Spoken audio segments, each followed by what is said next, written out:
Hi, this is Dave Michaels from Talking Points, and I wanted to do a Webex One preview video. I won't actually be at Webex One this year. It's the first Webex One I'm missing. My colleague, David Danto, will be there in my stead.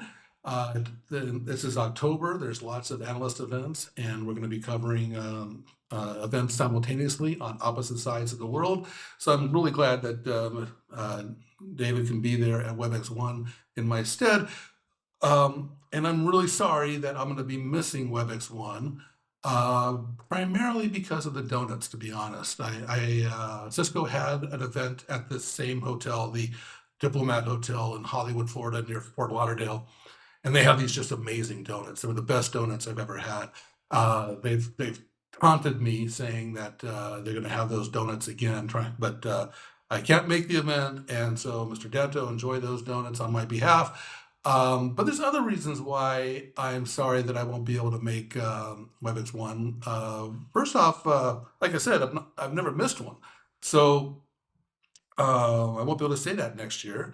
And they're good events. Last year they had a lot of great announcements, and they had some great big brain thinkers like Neil deGrasse Tyson.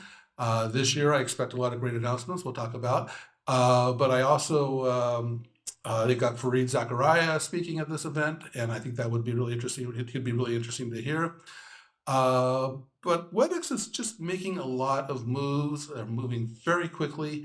They just, the Magic Quadrant from Gartner just came out on the UCAS Magic Quadrant just came out, and Webex made significant improvement year to year. And so Gartner's seeing what I'm seeing. They've also had a number of significant leadership changes recently. Anurag is now heading the Webex division, or communications division, or cloud division, whatever you want to call it. Jay Patel is leading the contact center division. Both of those, by the way, are internal promotions, and Cisco is really good about that. They've hired a lot of people internally, or promoted a lot of people internally. Love to see that. Now, regarding announcements, this year, I expect a lot of AI-related announcements. That seems to be the norm. Cisco's been doing a lot of AI announcements already, but the norm is to keep focusing on that area. So I'm sure Webex One will not disappoint in that regard. That probably means lots of contact center attention, which will be great. I also would like to see some, maybe some new device updates, because as much as I love AI, I also like to touch innovation. And so, what could they do? They've got this great partnership with Bang & Olufsen. They've been mostly making small speakers with headsets, but Bang & Olufsen has some great speaker technology. I'd love to see some Cisco BioSound speakers. I think that could be really cool.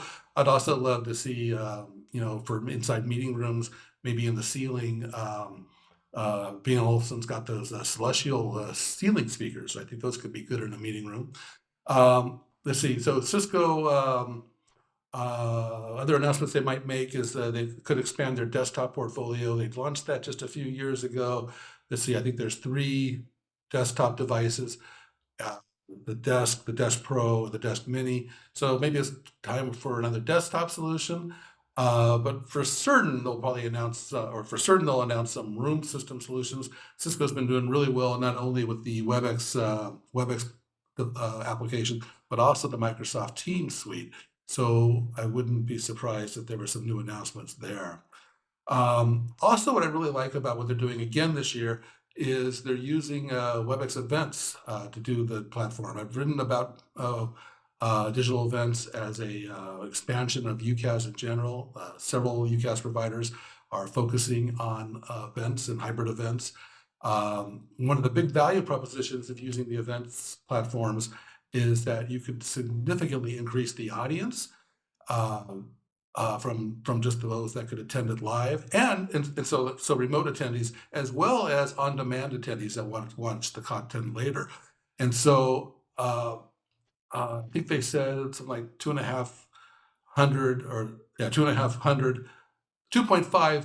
put it that way, attendees are expected in Hollywood, Florida, and I think somewhere around 11,000 have registered on the event. So that's digital events in action, and I will be attending WebEx One post event.